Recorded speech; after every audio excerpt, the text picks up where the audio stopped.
Results from a recent survey revealed that 1 in 4 Australians have found out that their partner was cheating by reading it on a text. Now, how would you cope if you discovered your partner was cheating?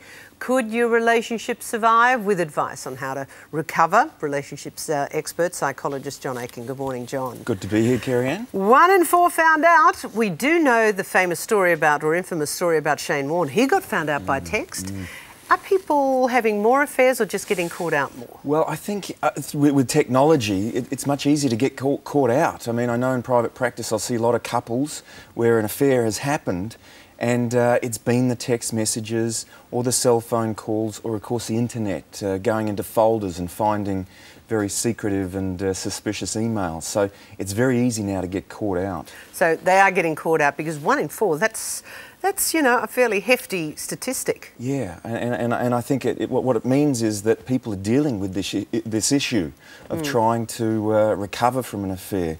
It's very prevalent out there. Okay, so if it's been going on for a very long time, I guess you've got to say why? You've got to look at why, yeah, and I think a very simple way of looking at it is that there are different factors that can contribute. If you look at the couple factors, it might be that it's broken at the moment, that the people are working long hours or they're not parenting as a team, the roles are not evenly balanced, the sex has dropped away. So there are couple factors that are coming into it. And what about men and women? Do men and women have affairs for different reasons? Well, certainly some research will say that, you know, men are looking to have affairs for more physical reasons, whereas women for more emotional reasons. But I think what's important is to look at each couple and saying on a case-by-case basis what's not working and what also needs to be done now to change that and make it different. What are some of the signs? Lots of different signs. Firstly, you've got change in behaviour. So it'll be that, you know, they'll start to dress differently or get to the gym, maybe wear a different cologne. That's what especially with blokes, I've got to say, if you see a bloke 6 months apart and all of a sudden he's looking buffed and he's a lot smarter and he's dressing a bit sharper, that's a big tick. Yeah, you're thinking, why now? What's the change here? I think also they'll spend more time away from their partner, you know, those long drives, or they might stay later at work.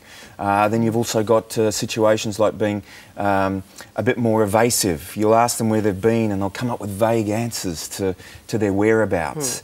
They might also find that, you know, they've actually got evidence with text messages and emails that are suggesting that these people are now straying. So lots of different signs that can come into the couple. Okay, we've seen so many of the women over the years, the famous Tammy Wynette song, Stand By Your Man. But, you know, there've been a lot of high-profile women, Trish Johns, of course, Jeannie Pratt, even Hillary Clinton. I mean, give me your view of women who unashamedly just stand by their man. Well, I think that they have got a strong connection with the man.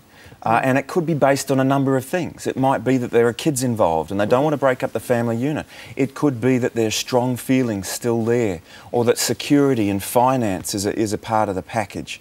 And they could really believe that this is a one-off, that they're going to change and there's a chance in the future. So lots of factors can actually come into that person standing by their man. But obviously they value it enough to say, I'm not going to let it go without some sort of fight. Is it likely then if somebody strays once, they'll do it again? Is there a rule there?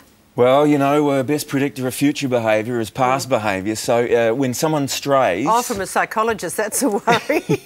So, you know, if that happens, you know, then obviously there's a fear that this could happen again. OK, well, can you survive infidelity? You can absolutely survive it, yes. What you need to do is essentially go through it in a way that allows you to rebuild the trust and create a different relationship to the one that was before. So how do you do that? OK, well, the first thing I'd say is that because it's such a difficult and emotionally charged situation, professional help, first port of call.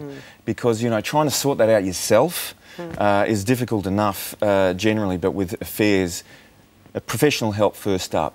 Then what you need to do is, you've got to realise you've got to stop the contact with the lover.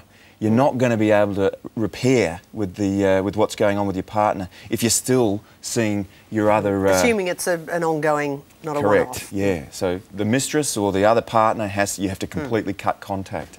Then I think also you've got to answer all questions around the affair. You know, be honest. Be honest and transparent, because I know. Does somebody always have to tell everything?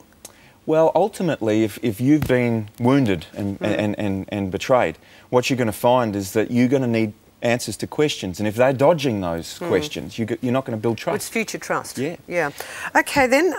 So you believe it's retrievable? Absolutely. I think. What about for people having a difficult time getting their partner to help, to a psychologist, to a counsellor? Well, I think then that is an issue, and I think obviously if you table it so that you've sown the seed, and then what you do is you try and look at the relationship that you're in at the moment and say perhaps, okay, what's not working between us right now? How can we meet each other's needs more? What little things can we change here to create us moving in the right direction? Okay. Next we want to look at the subject of problem exes. Yeah. You know, the ex-boyfriend, ex-girlfriend, ex-wife, ex-husband, who is still seems to be an issue in your life. Do you see a lot of this? Yeah, absolutely. So you have a couple that have got together and suddenly a third party's involved and they're going to them for advice, or they're still having regular coffee catch-ups with them, or they've got their photos of them around So this can be a big story, and maybe our viewers have a question. Have you got a story? morningtalk@9.com.au. Is the ex an issue? If you've got a question for John, I'm sure he'd be helpful in answering it. Maybe you've got a story. John Aiken, thank you very much. Great to be here. All that information, just go to the website. All those hints are on there. We've got more coming up. Lindy's